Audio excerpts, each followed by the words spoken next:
Hello everyone, welcome to Augmented Technology Private Limited. Today I am excited to introduce our one of the product, that is 4DOAM. It's a 4-channel digital output and 4-channel analog input with a 10-bit 12-bit resolution. Here we have the base model. In this model, here we have the power supply part. In this power supply, we have the provision of a positive and negative, where you can provide up to 24 volt DC. And here we have the RS485 communication. Here we have the configuration as a B for the negative, A for the positive. We can connect with the RS485 cable to the PC to get the data. And here we have the reset part. Whenever we are changing the slave ID, on that time we need to press the reset, so the board will get configured with the new slaves. Here we have the slave part for the dip switch. For this board we have the default baud rate, that is 9600, and the slave where we can select up to 15 slave IDs. Whenever we are changing the slaves, just we need to press the reset, so the board will get configured. And here we have the DO part, that is 4DO part, which is operated through the relays, where we can connect relays, sensors, switches and motors. And here we have the analog input part. In this analog input we have the provision of a 10-bit and 12-bit. Just by shifting the jumper, we can change the bit resolution to the 10-bit and 12-bit. For the AI, we have also provided the voltage provision, that is 5 volt and 10 volt. Here we have the 5 volt and 10 volt provision. So just by shifting the jumper, you can change the voltage reference. For the next step, we will focus on the testing process. Please focus on the testing procedure. Ignore the board visuals which is provided in the video. In this video, we will only know about how to connect the power supply and how to connect the RS485 with the Modbus cable. Okay, here we have the power supply part. There we have mentioned in the board, that is positive and negative. Connect the power supply with the positive and the negative and provide the power supply. See, here the LED turn on, that means power supply has provided properly. Then get to know how to connect the RS485 cable. Here we have provided the configuration as the B, that is for negative. Here I have connected the negative. A for the positive, I have connected the positive wire. So then connect this wire with the PC. Okay, this is the RS485 cable. So I am connecting this with the PC. Now we will connect the RS485 cable with the PC. So I have connected with the PC.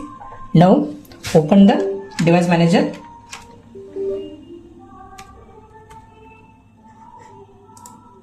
In the device manager, go to the port here, that is showing as the COM6. That means I am using the port number 6 for the serial communication. So then go to the Modbus pole, click on connection, connect the board and select the port and click on OK. See, the board has connected properly. After proper connections, here you will get the RX and TX LED blinking continuously. That means RS485 communicating with the PC properly. This is the dip switch part, where we can set the slave ID and the baud rate will be a default, that is 9600.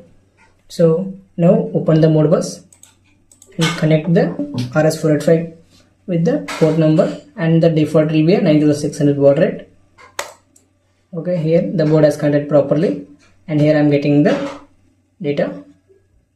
So RX and TX are blinking continuously here. So that is RS485 connected properly. So now I need to set the slave ID as a 3. So now just for 3, here we have the slave ID baud rate 1, 2, 3, 4. That means 1, 2, 4, 8. So now I need to set a slave ID 3, and then I need to set 1 and 2 pins as a high and press the reset. So here you will get the timeout error. Once you will get the timeout error, go to the setup, click on read and write definition and change the slave ID according to the new slave ID.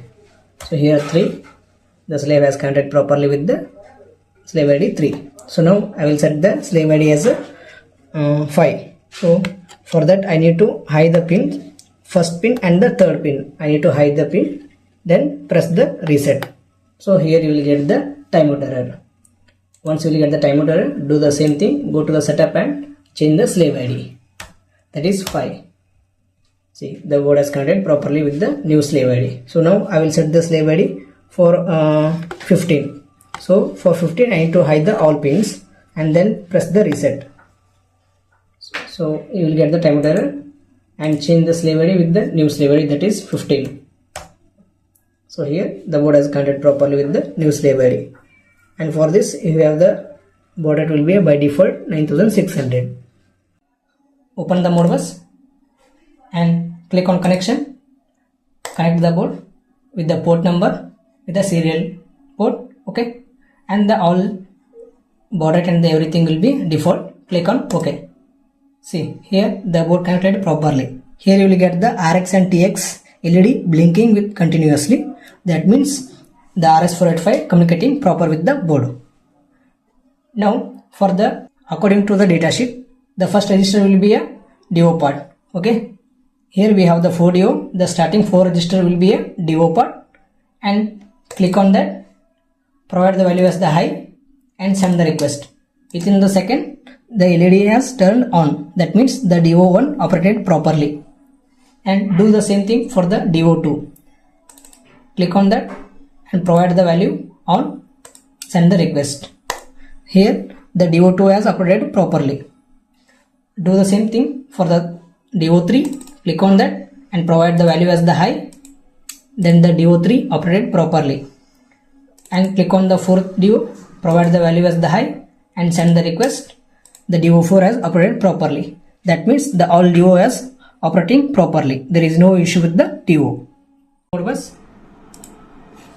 Go to the connection, connect the board with the port ID and click on OK. See, the board has connected properly. That means here you are getting the RX and TX blinking continuously. That means the RS485 connected properly with the PC. And according to the datasheet, they mentioned the DI registers, okay. On that mentioned registers you will get the DI values. For the DI we need to take the reference voltage. Here I am taking the reference voltage, that is 12 volt, which is provided in the board, that also mentioned in the DI part. And here I have taken the male to male. So whenever I will short with the DI1, here the LED also turn on for the DI1, and also in Modbus pole, see, here also you will get the LED on for the DI2, and also in Modbus for the particular register you will get the value as the 1, that is